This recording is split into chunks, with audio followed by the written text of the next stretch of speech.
Hola, bienvenidas y bienvenidos a Leamos Ciencias Sociales, un espacio virtual y desde hace un tiempo también presencial en el que conversamos sobre los libros destacados del ámbito científico-social, disciplinas como sociología, antropología, crítica literaria, etcétera, etcétera. El año 2024 fue un año intenso, fue un año particular por distintos motivos, pero en lo que nos compete a este espacio, desde el punto de vista de las ciencias sociales, es un año o fue un año de celebración de algunas conmemoraciones. Una de ellas, o por lo menos dos de las que me interesan más acá hablar, y de hecho se van a retomar en este video, son los 60 años de la publicación del Hombre Unidimensional de Herbert Marcuse, y los segundos son los 100 años desde la fundación de la Escuela de Frankfurt.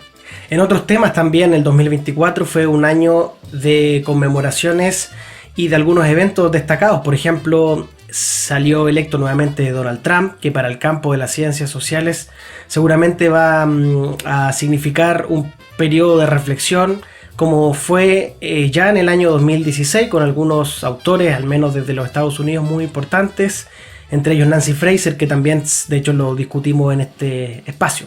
En Chile se cumplieron 5 años desde la revuelta, desde el año 2019, y para los que nos gusta el ruido fueron los Juegos Olímpicos, y en esos Juegos Olímpicos tocó Gojira. El año que pasó, el año 2024, yo leí más o menos un aproximado de 35 libros, aunque siempre es incierto, ya que uno está leyendo artículos, a veces no registra, son libros que termina de leer, pero yo calculando fue aproximadamente 35 libros. La gran mayoría de esos libros fueron libros clásicos de la disciplina como sociología, filosofía, incluso de ciencia política, de historia, por supuesto. Y bueno, la definición de qué es un clásico ya estaba ahí establecida en Italo Calvino, que un clásico es un libro que nunca termina de decir lo que tiene que decir.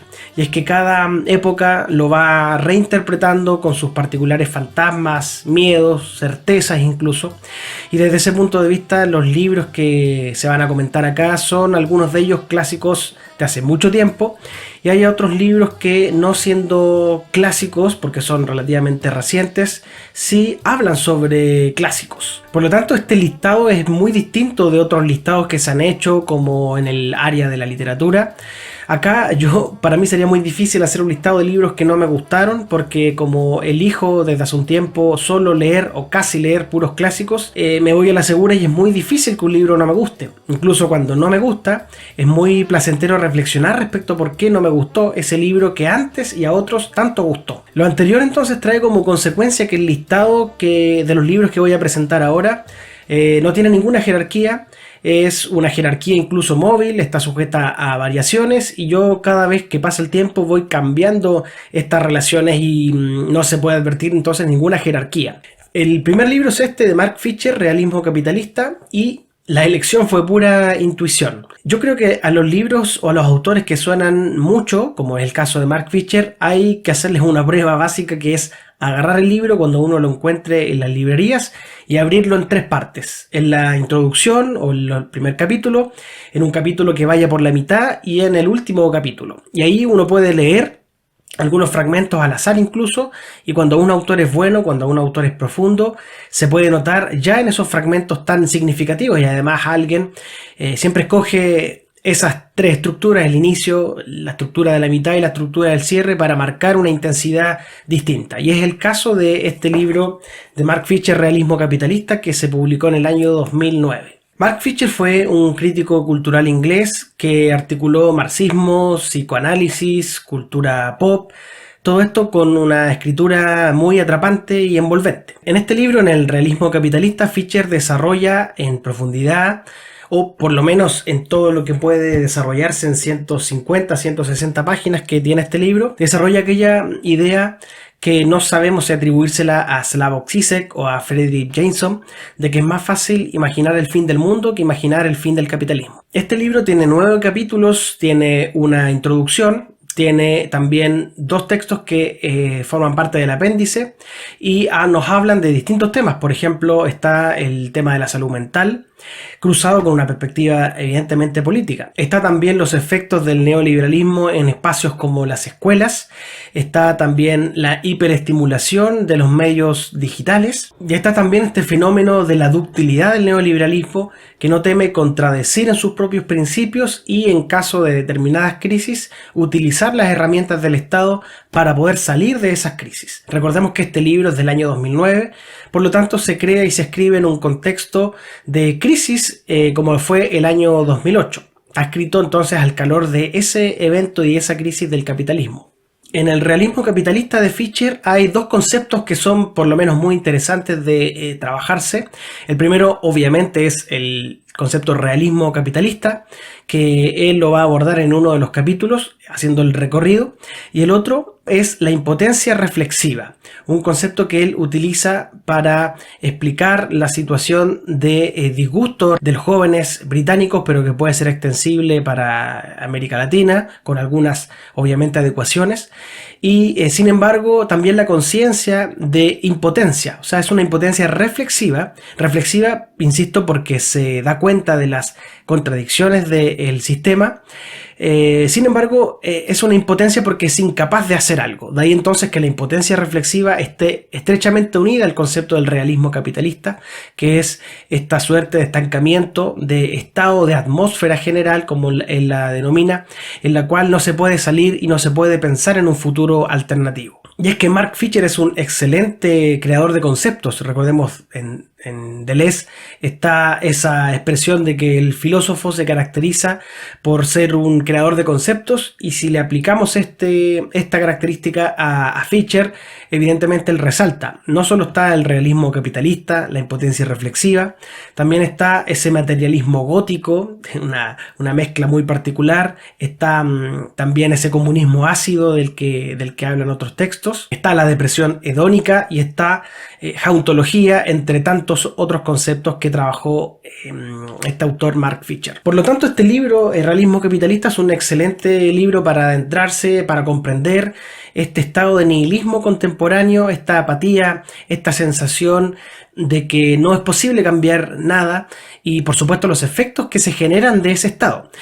Voy a leer, por ejemplo, acá en la contratapa, dice Slavoj Žižek, una reseña del libro que me parece que explica muy bien de qué va este libro y su importancia. Dice Žižek: vayamos al grano. El libro de Fischer es simplemente el mejor diagnóstico del dilema que tenemos.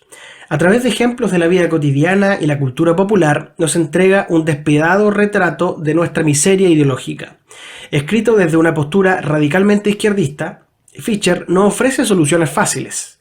Realismo capitalista es un llamado a un paciente trabajo teórico y político. En este libro de Mark Fischer es muy interesante cómo él se atreve a poner el dedo en la llaga de algunos problemas que son fundamentales. Por ejemplo, está la ontología de los negocios, que él lo denomina, es decir, la contaminación de la esfera económica en todas las áreas de la vida privada y cotidiana de las personas. El segundo libro es Herbert Marcuse, El hombre unidimensional. Yo originalmente lo leí en esta edición de la Editorial Austral, pero también para el contexto de los 60 años de publicación de este libro se editó esta hermosa edición en la Editorial Ariel, que cuenta con un prólogo también muy interesante de Amador Fernández Sabater. Confieso que esta lectura de Herbert Marcuse no fue una lectura precisamente fácil, incluso hay fragmentos que permanecen aún indescifrables para mí. Y esto considerando que Marcuse es uno de los miembros de la Escuela de Frankfurt que escriben de manera más clara, considerando, si uno lo pone al lado, por ejemplo, de Theodor Adorno. El argumento de este libro puede parecer sencillo, pero esconde una complejidad en su manera en cómo lo va detallando. El argumento es que en las sociedades industriales avanzadas, o por la sigla SIA, S-I-A, las personas pierden la capacidad crítica reflexiva y terminan aceptando un discurso que esconde su violencia. Todo esto cubierto por un discurso democrático, respetuoso, abierto siempre a las diferencias en el plano discursivo. Sin embargo, Marcuse observa que en el hombre unidimensional, en esta filosofía y pensamiento unidimensionales, hay una homogenización absoluta del modo de ser de las personas, del modo de vivir de las personas, incluso el pensamiento. Hay un capítulo muy fascinante acá que se llama El cierre del universo discursivo, en el que Marcuse expone cómo incluso el lenguaje se ha simplificado de manera tal de que se privilegie el lenguaje como comprensión, como descripción y prescripción, y no el lenguaje en su uso reflexivo. Esto incluso ha afectado al arte, que también ahora estaría totalmente dominado por la demanda de entretención por sobre otras demandas que también son igual de pertinentes. Esto Marcuse lo escribió en el año 1964. Así que si nosotros hacemos un salto en el tiempo, vemos la actualidad absoluta y la radicalización y agudización y confirmación de varias de las observaciones que menciona acá Herbert Marcuse en los 9 capítulos de esta obra. Una tal vez de las afirmaciones más polémicas pero al mismo tiempo más interesantes de este libro de Marcuse es que incluso la clase revolucionaria, teóricamente, es decir, la clase proletaria, estaría fascinada con este sistema que se le vende. Por lo tanto, esta clase que antiguamente en el discurso del marxismo del siglo XIX y del siglo XX era la encargada de hacer la visión histórica de la revolución, ahora no está en esa situación porque está sumamente acomodada. Por lo tanto, Marcuse hace la observación en el año 1964 de que tal vez hay otra clase, hay otro grupo u otros grupos que podrían ser gatillantes de los procesos revolucionarios. Él no los nombra, pero ve en la juventud, sobre todo, y en algunos grupos que permanecen por los márgenes del sistema, la posibilidad de hacer esta revolución.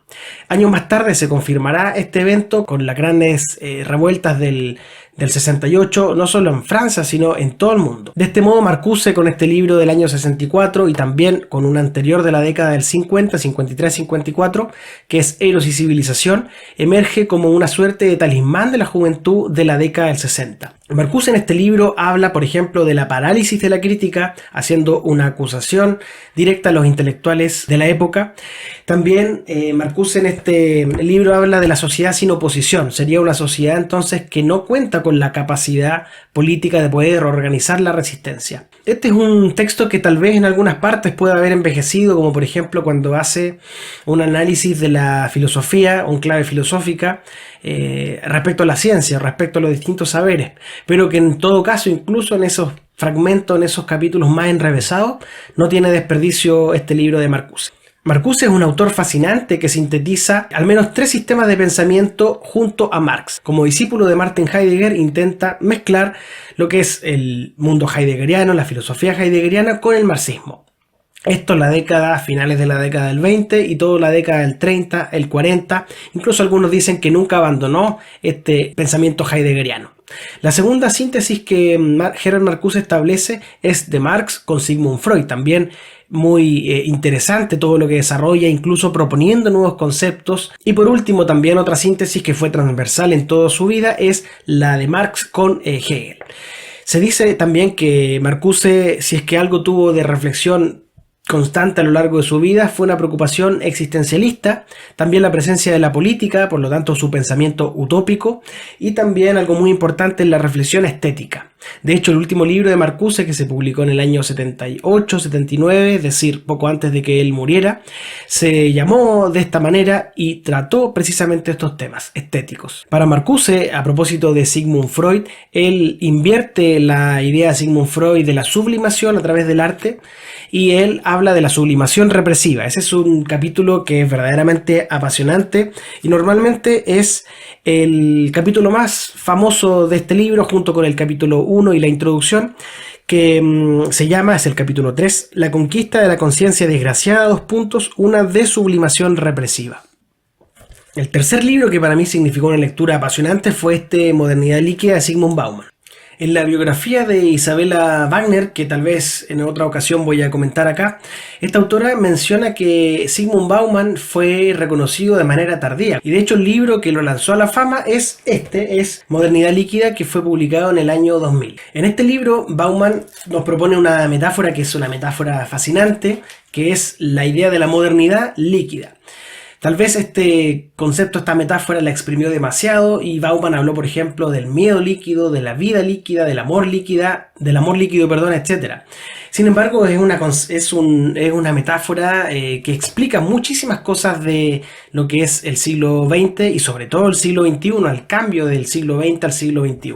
La tesis de la modernidad líquida es que la sociedad finales, los últimos 20 años del siglo XX, vio derribar sus grandes banderas de seguridad, como por ejemplo el Estado, como por ejemplo el concepto de emancipación, etc. Este cambio de lo sólido a lo líquido, Zygmunt Bauman lo estudia a través de 5 conceptos que habrían entrado en crisis con la crisis de sus respectivas narrativas.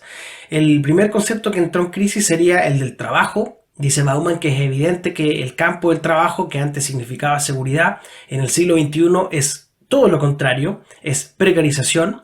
El otro concepto importante que entra en crisis, y su narrativa también, es el concepto de la emancipación. El otro es el tiempo y el espacio. El cuarto es la individualidad. Y el último es la comunidad. Pese a la aparente pesimismo de este libro de Zygmunt Bauman, él es un autor que tiene una mirada que le impone una tarea al pensamiento crítico y a la teoría crítica. Esto se puede ver, de hecho, en el apéndice de este libro, que en una edición del Fondo de Cultura de la Modernidad Líquida. Y esta tarea que impone Bauman al pensamiento y a la teoría crítica es que deben pensar una sociedad sin individuos, una sociedad en un estado de intemperie. Esto a su vez impone, dice Bauman en ese texto final, la tarea, sobre todo al sociólogo, de hacer visibles los procesos, los fenómenos que permanecen como una cuestión normal. Entonces el sociólogo y el científico social, para extender la tarea, debería hacer ver a las personas que lo que es no siempre fue así y que por lo tanto existen las posibilidades de cambiar esa situación, esa realidad. Por lo tanto, una de las grandes propuestas de este libro de Zygmunt Bauman es un regreso a la esfera pública, es pelear por el espacio público. Yo creo que un fragmento que da cuenta de esto, que es transversal en su propuesta del libro, es en el capítulo de Emancipación, página 57, donde dice: en la actualidad, toda liberación verdadera demanda más y no menos esfera pública y poder público. Ahora es la esfera pública la que necesita desesperadamente ser defendida contra la invasión de lo privado, paradójicamente para ampliar la libertad individual y no para cercenarla.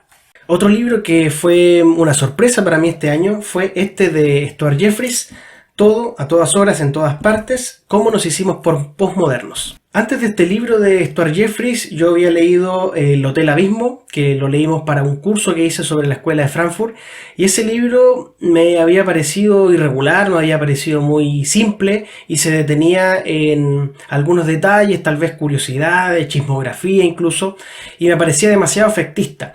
Este autor, Stuart Jeffries, es periodista y sin embargo se interesa, como pocos periodistas, por la cuestión teórica, por abordar la cuestión teórica. Y en este libro creo que sí ha conseguido eso que tal vez, a mi juicio, en ese libro, El Hotel Abismo, no pudo realizar. Que es un equilibrio entre la erudición y la escritura mucho más de difusión. El libro tiene aproximadamente 10 capítulos, más una introducción y un epílogo, y en esos 10 capítulos consigue, con una estrategia narrativa y una decisión muy interesante e inteligente, consigue relatar una aliación. Esa sería la hipótesis que, siguiendo a David Harvey sobre su tesis sobre los orígenes del neoliberalismo, que es esta aliación neoliberalismo y posmodernidad.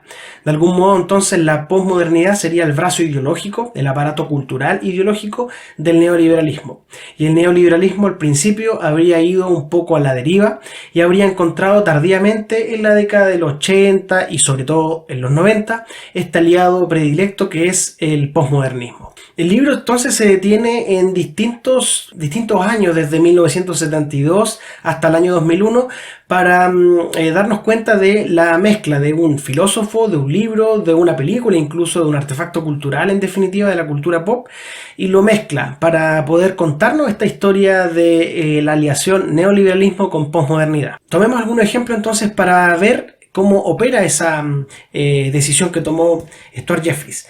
Para el capítulo 1 de 1972 escoge a Deleuze Guattari, el texto El Antiedipo. También nos habla de Martha Rosler y nos habla de Nixon Choc. También en el capítulo 3, por ejemplo, referido al año 1979, él toma el disco de los Sex Pistols y la aparición de los Sex Pistols con Margaret Thatcher y con Jean-François Lyotard. También otro capítulo, que es el capítulo 5, él toma la fecha de 1983, nos va a hablar de Sophie Calle, nos va a hablar de la irrupción de Apple y también de Madonna. En el capítulo 9, que está dedicado al año 1997, nos va a hablar de Amo Adik, nos va a hablar de Netflix y nos va a hablar de GTA, el famoso juego de GTA. Y este libro cierra con el capítulo 10, que está referido al año 2001, como no podía ser de otro modo, pese a que Jeffries es inglés y es obviamente el 11S, el 11 de septiembre de las Torres Gemelas, el iPod y la deuda del año 2001. Tal vez por la extensión este sea un libro que podría imponer respeto por la cantidad de autores y lecturas que supone. Sin embargo, es muy sencillo de leer y es muy claro, así que ahora voy a leer un fragmento para una pequeña muestra. En la página 11, el autor nos propone de entrada cuál es la gran hipótesis que va a defender y mostrar en este libro.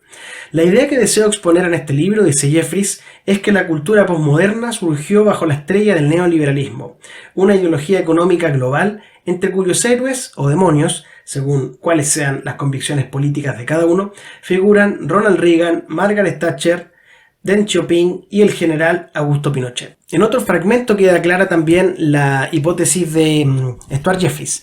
En ese sentido, se demostró más que compatible con el impulso cultural llamado posmodernidad, que durante largo tiempo había permanecido latente batiendo sus alas, pero que ahora podía alzar su vuelo plenamente consumado como un referente dominante, tanto en el plano intelectual como cultural, afirmó el geógrafo marxista David Harvey. Stuart Jeffries en este texto tiene varias frases polémicas como su interpretación, que no es el único por supuesto, del texto El Anti-Edipo de Deleuze Guattari habría sido o sería funcional a las tesis del neoliberalismo con esa idea de las máquinas deseantes y esa relación en definitiva con el consumo. O sea, si el ser humano queda abierto al deseo como producción, entonces queda en un contexto, nuevamente la referencia al texto de Bauman, a uno de los que hemos mencionado acá, el individuo queda a la intemperie y en esa situación de intemperie, cada vez que queda abierto su deseo, termina siendo absorbido por el mercado. El siguiente libro es este de Elizabeth Roudinesco,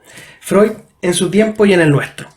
Bueno, en la disciplina desde la que yo procedo, que es la historia, se nombraba por supuesto a Sigmund Freud, pero son realmente muy pocos los que han leído a Sigmund Freud. Yo en entrevistas a propósito de mis investigaciones sobre la década del 60 me encontraba cada vez más presente este rondar de Sigmund Freud por la década de los 60 y en la alianza con Freud-Marx. Entonces de ahí que yo me propuse estudiar la obra de Sigmund Freud y leí Tótem y Tabú y leí El malestar en la cultura como los textos iniciales, y de ahí entonces yo profundicé todas esas lecturas con varios textos, referencias secundarias, y después me encontré con esta biografía de Roudinesco que ya ven, tiene bastantes páginas, pudo complementar todos esos conocimientos sobre la obra de Sigmund Freud. Esta biografía de Sigmund Freud es un notable complemento para conocer, por lo tanto, la obra de Sigmund Freud, esas obras principales, las obras de entrada, pero no solo eso, es un texto que nos habla de la época, es un texto que nos sitúa la historia del psicoanálisis y su recorrido como la expresión de un fenómeno social y no solo obra del genio de Sigmund Freud. Es decir, en este libro nos vamos a encontrar, por ejemplo, con el ambiente vienés, con el ambiente del psicoanálisis en los distintos países, sobre todo en el mundo inglés, con la presencia de Ernst Jones, pero también con el psicoanálisis en Francia. De hecho, la autora Elizabeth Roudinesco es una especialista de la historia del psicoanálisis en Francia. Ella escribió un texto también sobre Jacques Lacan.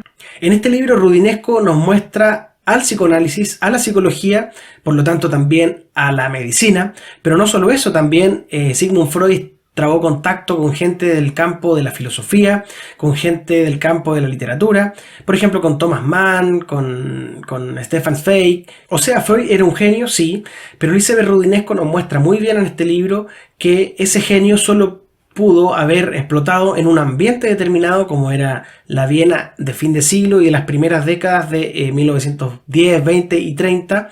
Con el ascenso del nazismo eso se va a finalizar. Entonces Sigmund Freud pudo trabar contacto con distintos intelectuales de la época y de ese modo entonces entendemos que el genio de Sigmund Freud es un genio social que surge al alero de esa ciudad que es Viena. El libro desmonta varios mitos, como por ejemplo la situación de drogadicción o de cocainómano de Sigmund Freud, también sus eventuales amoríos. El texto desmiente todo eso a la luz de nueva documentación y en ese sentido es un texto que se nota que está escrito por una historiadora. Es un texto metodológicamente muy interesante que se puede seguir con las notas al pie de página. De hecho, si ustedes miran el libro, acá está la extensión, todo esto, todo lo que ven acá prácticamente, esto de acá son notas al pie de página. Esto, acá hay un epílogo, acá se ve mejor. Todo lo que ven de este lado es el texto de Rudinesco, y lo que ven de acá son las notas de la autora. La autora no solo utiliza las notas en un sentido descriptivo, sino que las aprovecha para poder desarrollar conexiones, matizar sus propios puntos de vista. Por lo tanto, un libro muy interesante e ilustrativo respecto a cómo ser biografía en el siglo XXI. Otro libro de Mark Fisher, que es Deseo postcapitalista, las últimas clases. Poco antes de morir, poco antes de suicidarse el 13 de enero del año 2017, Mark Fisher se encontraba dando un seminario de posgrado en Goldsmith, en la Universidad de Londres. El seminario tendría 15 clases, sin embargo no se alcanzó a llegar a la sexta clase porque fue interrumpido por el suicidio de Mark Fisher. Pese a su carácter incompleto, o tal vez precisamente por eso, este libro me dejó totalmente perplejo, fue un sacudón absoluto, ya que lo vemos acá, solo encontramos 6 clases que están transcritas, y también se cuenta con la participación de los estudiantes. Esto no es algo usual en los textos que se editan sobre clases de determinados autores, ya que en general son clases magistrales en donde los estudiantes no tienen posibilidad de participar.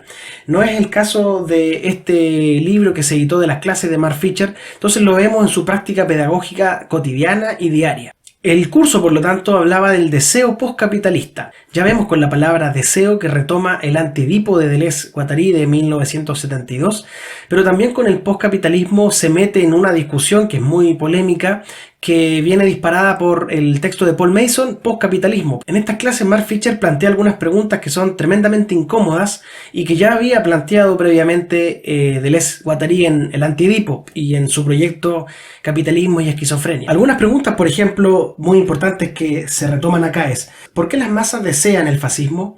¿Por qué el deseo reincide en aquello que causa sufrimiento? Este libro también me llamó mucho la atención porque reinterpreta la década del 60 desde una mirada muy original, que es que la década del 60 de algún modo es el último momento histórico en el que se puso seriamente en jaque al capitalismo.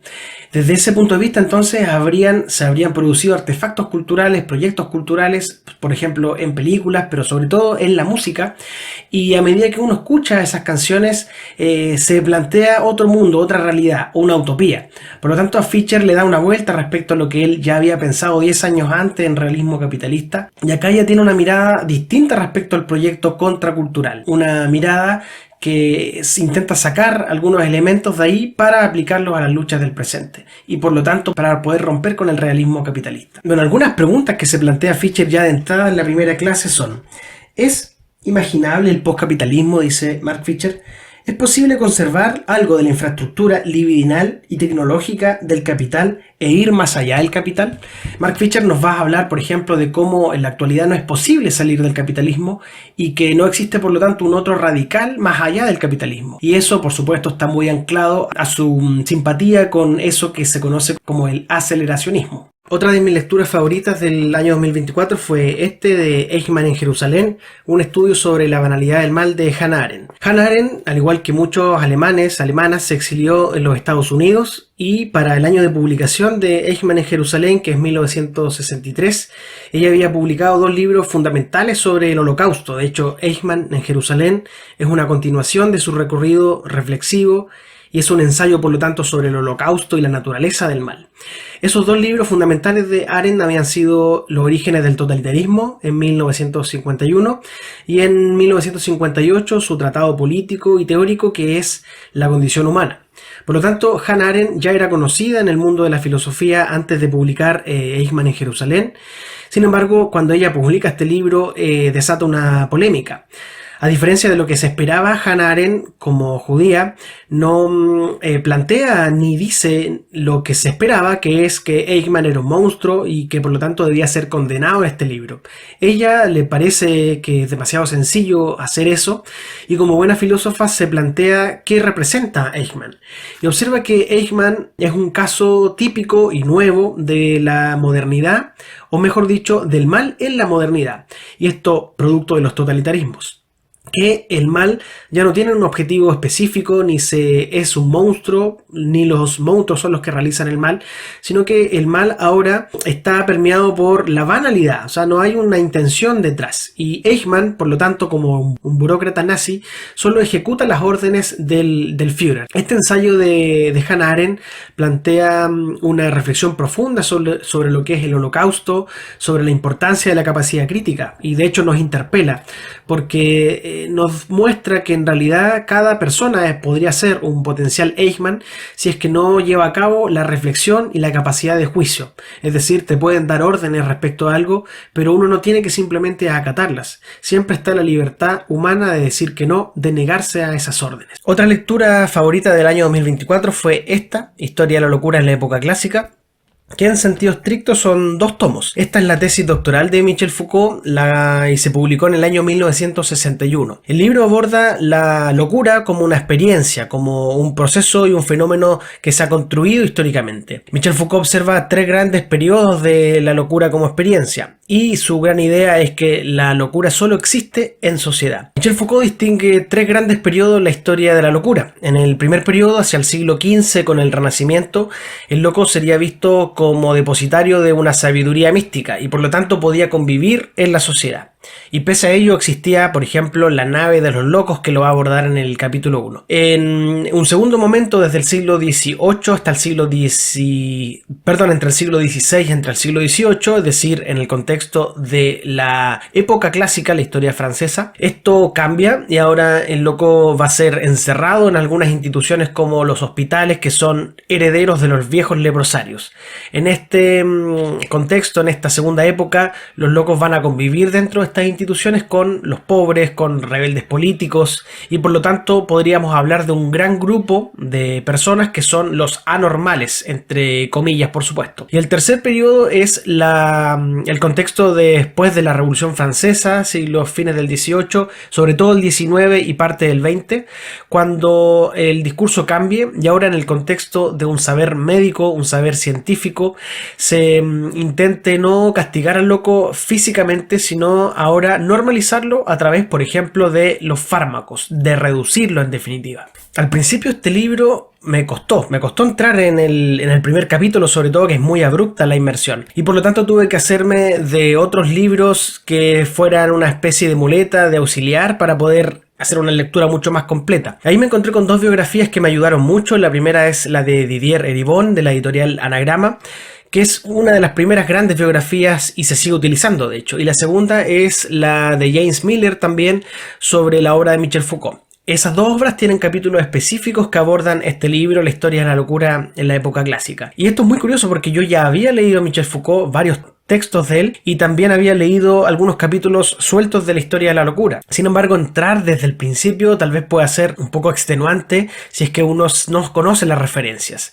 Y también este libro no es específicamente un libro difícil, pero ese es el estilo precisamente de Michel Foucault, que ya lo vemos en un libro del año 61, en el que es muy sorprendente la erudición. Es decir, acá hay un trabajo de archivo, en archivos médicos sobre todo, documentos médicos, y también hay un trabajo y un conocimiento de las obras filosóficas, los tratados filosóficos. También hay un conocimiento de los tratados médicos en el contexto de la clasificación de esa fiebre por clasificar que fue el siglo XVIII y el siglo XIX, la fiebre taxonómica. El libro se llama Historia de la locura en la época clásica y sin embargo no es un libro de historia, tampoco es un libro de filosofía y tampoco es un libro de antropología. Y es que el uso de las disciplinas de Michel Foucault es muy difuso. Michel Foucault juega con esa ambigüedad y lo hace formar parte de su estilo.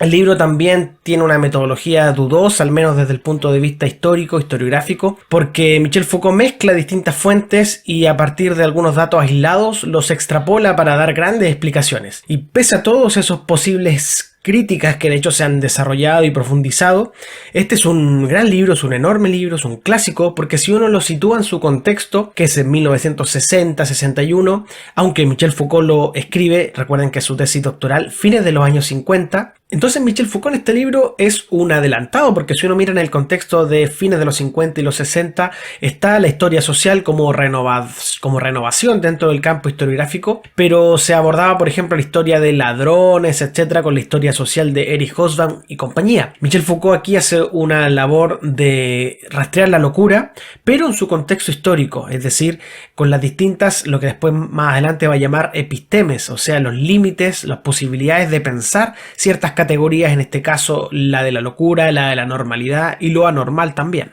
Si bien no es un libro sencillo, insisto, es un libro que se lee de una manera muy apasionante porque esta empresa, esta obra de Michel Foucault tiene una gran osadía intelectual. El libro de Michel Foucault podría leer varias citas, pero seleccioné acá una que es muy representativa del tono de Michel Foucault, del pulso de Michel Foucault y cómo a partir de la extracción de información de las fuentes él se atreve a dar grandes conclusiones y a veces generalizaciones. Dice acá en la página 472. Todas esas cohesiones simbólicas alrededor de imágenes, de ritos, de antiguos imperativos morales, continúan organizando, en parte, las medicaciones en curso durante la época clásica, formando nudos de resistencia difíciles de combatir. Tanto más difícil es acabar con ello cuanto que la mayor parte de la práctica médica no está entre las manos de los propios médicos. Y un poco más adelante dice, esta fragmentación social que separa la teoría y la práctica de la medicina es sensible sobre todo para la locura. Por una parte, el internamiento hace escapar al aliento del tratamiento de los médicos y por la otra parte, el loco en libertad, de mejor grado que cualquier otro enfermo, es confiado a los cuidados de un empírico. Antes permanecía ligada por muchos lados a un mundo de prácticas extramédicas tan bien recibidas, tan sólidas en su tradición, que se imponen naturalmente a los propios médicos, lo que da este aire paradójico, este estilo tan heterogéneo a las prescripciones. Y sin embargo, es la época clásica la que ha dado la plenitud de su sentido a la noción de cura. Por lo tanto, en el siglo XIX se asiste a el paso del tratamiento de la locura al campo de la medicina. Y ese es un movimiento que Michel Foucault tilda como el paso de la locura como experiencia al paso de la locura como enfermedad mental. Y esas fueron las lecturas del año 2024.